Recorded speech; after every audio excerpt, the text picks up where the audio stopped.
Amores, nós temos para você a revista Entre Família. Pede a sua revista, é para falar de relacionamento, da relação entre homem e mulher, como marido e mulher, dos pais com seus filhos, do indivíduo com ele mesmo, das suas emoções, dos seus sentimentos, das suas sensações.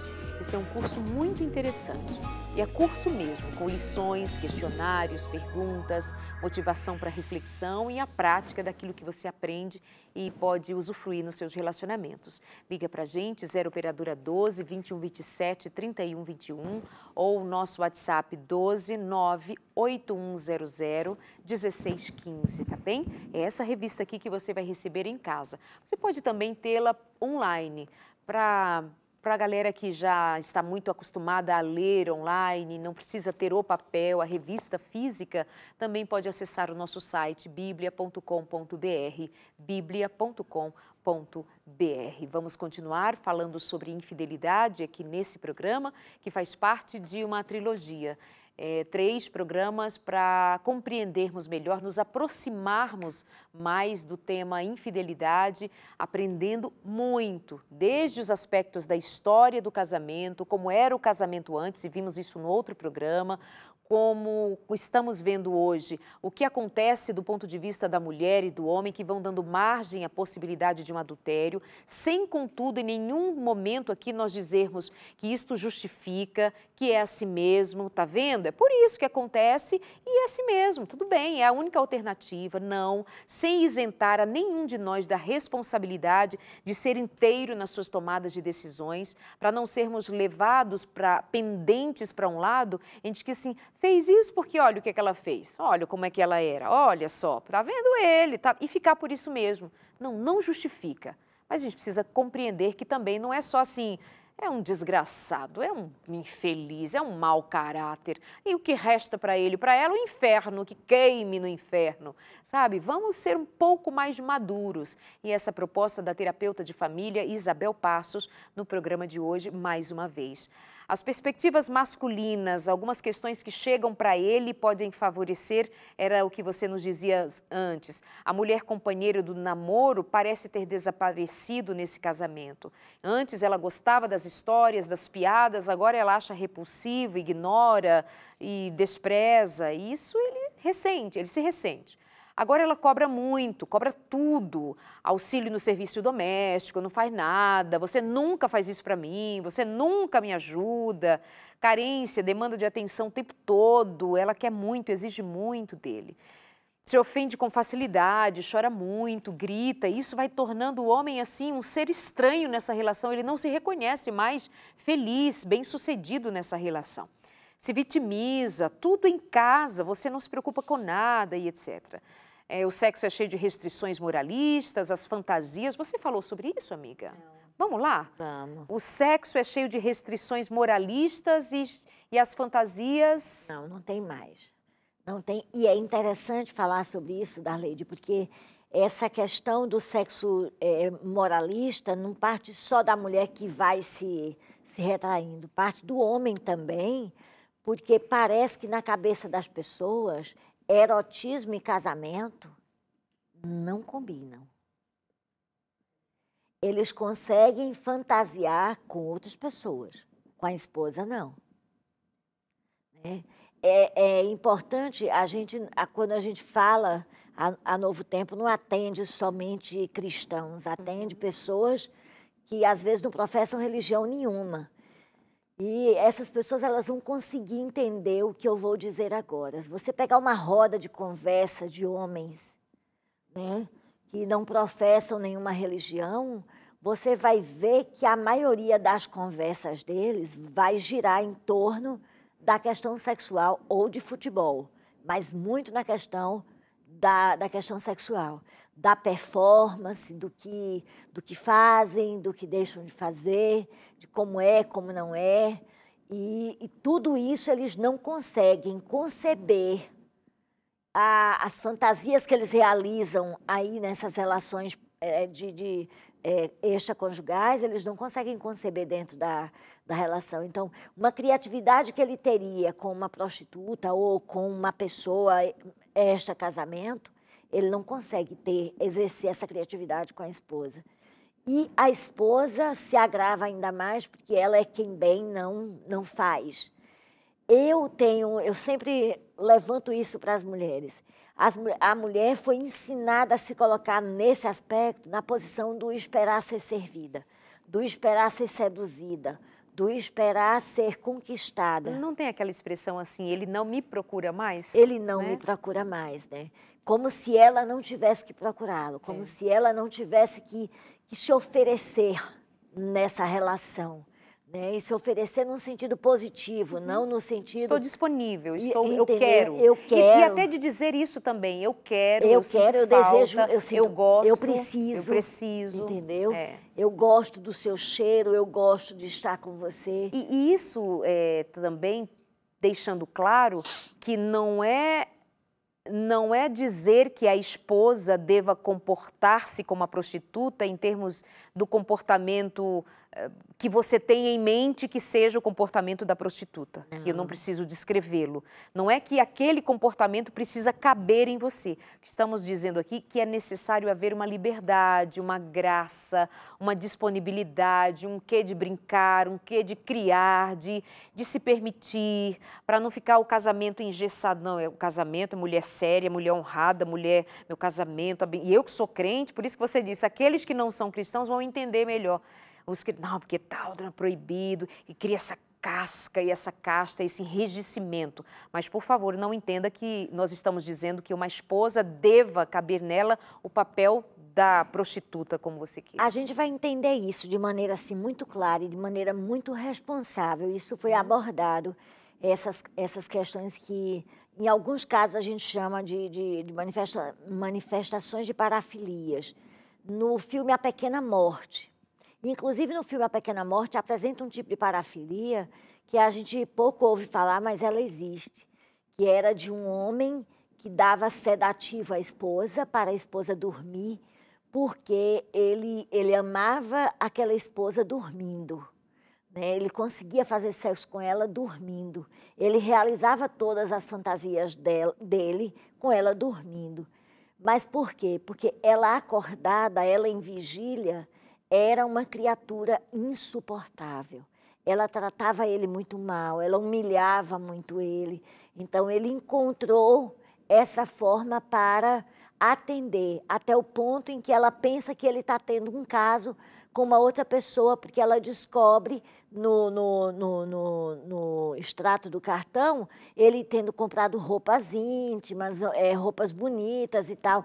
E ela pensou que era para outra mulher, e não era, era para ela. Porque dormindo ela era a mulher idealizada. Dormindo, ele botava ela para assistir filme com ele. Ela estava dormindo, ela não via nada. Mas ele se divertia com ela nos braços, dormindo e assistindo filme. Então, na fantasia dele, ela estava fazendo com ele aquilo que ele gostaria que ela fizesse em vigília. Mas ela não fazia. Olha que coisa interessante você também traz junto com esse filme que retrata uma realidade que pode estar na vida de muitos, né? Sim. Quando se fala em fantasia, a maior parte, não tenho pesquisa, não sei, mas a impressão que temos no geral, que ao falar de fantasia, nós estamos falando de estereótipos, nós estamos falando de roupa, de lingerie.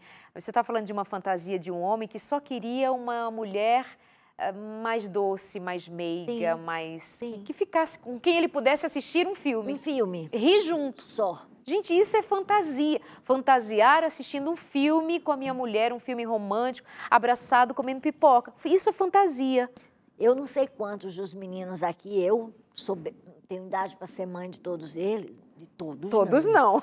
Todos não.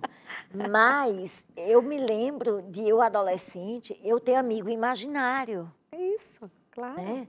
E é possível que vocês se lembrem também disso. Isso é fantasia. É fantasia. O ser humano é pura fantasia. A criança é pura fantasia. O lúdico lá da infância precisa nos acompanhar.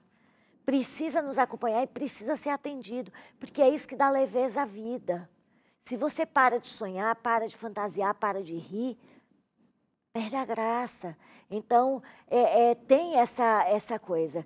Um aspecto que eu gostaria de trazer também, Darleide, é a respeito dos vínculos que eu estabeleço com estranhos. Dos riscos que colegas de trabalho, às vezes irmãos de igreja, frequentam a mesma comunidade religiosa. O tipo de tema e de conteúdo de conversa que eu estabeleço com as pessoas. O risco que isso oferece para uma relação conjugal. Porque, de repente, sem a intenção, eu posso me ver atendendo e ressoando uma fragilidade de alguém, uma carência de alguém, no momento em que eu ou trago algo da minha intimidade que é bom demais, entendeu? Ah, meu marido faz isso, meu marido faz aquilo, meu marido é assim comigo, ele é muito bom, ele é maravilhoso. Eu preciso ter muito cuidado com esse tipo de informação, porque eu posso estar falando para alguém que o marido é um ogro. E aí, a possibilidade dessa pessoa escutar e ser levada como qualquer ser humano, o eros dela começar a agir, ela fantasiar, imaginar, poxa, se ele fosse meu marido, tá? Então, é preciso a gente ter cuidado com a fragilidade humana, sabe? Eu nunca me esqueci de um paciente que eu tive no consultório, um rapaz super decente, um menino extremamente íntegro. Ele urrava no tapete do meu consultório chorando. Isabel, eu nunca imaginei que eu fosse capaz de trair a minha esposa. Ora, mas ele era um funcionário público, dava plantão de 24 por 72, e ele dava plantão com uma moça do sexo feminino é demais, né? Ele dava plantão com uma moça.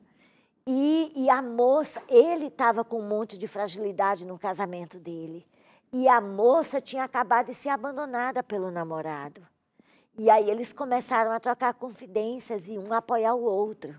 Quando ele se deu, ele percebeu, ele já estava tendo um relacionamento sexual com essa moça.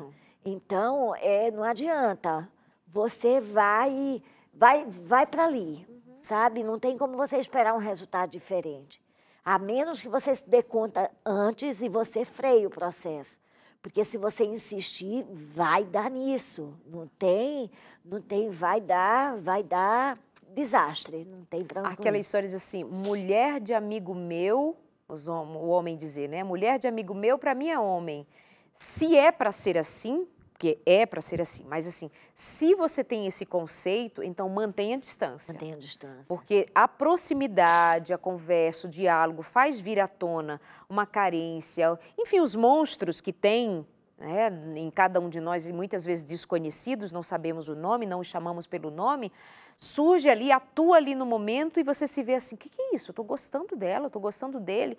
Então, é mais do que só dizer, não, mulher de amigo meu, é preciso manter uma distância devida. Cuidado com as conversas de WhatsApp, cuidado com as brincadeiras, cuidado com as piadas, cuidado com o aproximar demais, abraço, seguro. Não, essa brincadeira, somos amigos.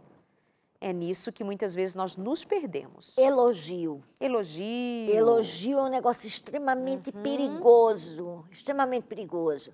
É preciso ter muito cuidado ao fazer, sabe? Na realidade, é melhor não fazer. Você está elogiando uma mulher que não é a sua, você está elogiando um homem que não é o seu. É muito complicado, é muito perigoso. Você está recebendo elogio. E chega ao ponto, eu já vi relatos de mulheres que passaram a se arrumar para ir para os seus ambientes religiosos, para a sua igreja. Elas disseram, eu passei a me arrumar só para escutar o elogio daquele irmão. Porque o meu marido não percebia. Darleide, o desligamento masculino em relação a isso, ele chega a ser esdrúxulo, chega a ser de você rir. Eu me lembro que eu fui a um encontro de casais alguns anos atrás com meu marido e nós fizemos uma brincadeira para ver os casais que se conheciam. E olha só o que aconteceu. A gente pegou as mulheres, colocamos para fora, um grupo de mulheres, e perguntamos aos homens como elas estavam vestidas. E perguntamos como estava o cabelo. E um dos homens disse, ele acertou a roupa, e o cabelo ele disse que estava preso num rabo de cavalo. Quando a mulher entrou, ela estava com o cabelo bem curtinho. Tinha 2 meses que a esposa tinha cortado o cabelo. E ele não percebeu. É um detalhe, mas você projete aí para ver a gravidade disso. Exatamente. A gravidade disso. Chegamos ao final do programa, produção, é isso? Acabou o programa por hoje, mas nós vamos voltar. A gente continua, pode ser a partir desse ponto, faz bem que seja, mas fica isso aí, esse toque a você. Dá uma olhada nesse relacionamento. Você que está bem, teu casamento está parecendo bem, aquele que está em pé, cuide para que não caia. Então, presta atenção, avalia, considera, olha melhor, percebe melhor a tua realidade e se cuida, se cuida. Nós não podemos deixar a coisa fluir simplesmente naturalmente. É preciso ser intencional. Tenha a intenção de se resguardar, guardar o seu relacionamento, guardar-se para não se despedaçar sofrendo. Nosso encontro fica marcado para a semana que vem. Muito obrigada. E aí a gente conclui na próxima semana essa conversa de agora. Tchau.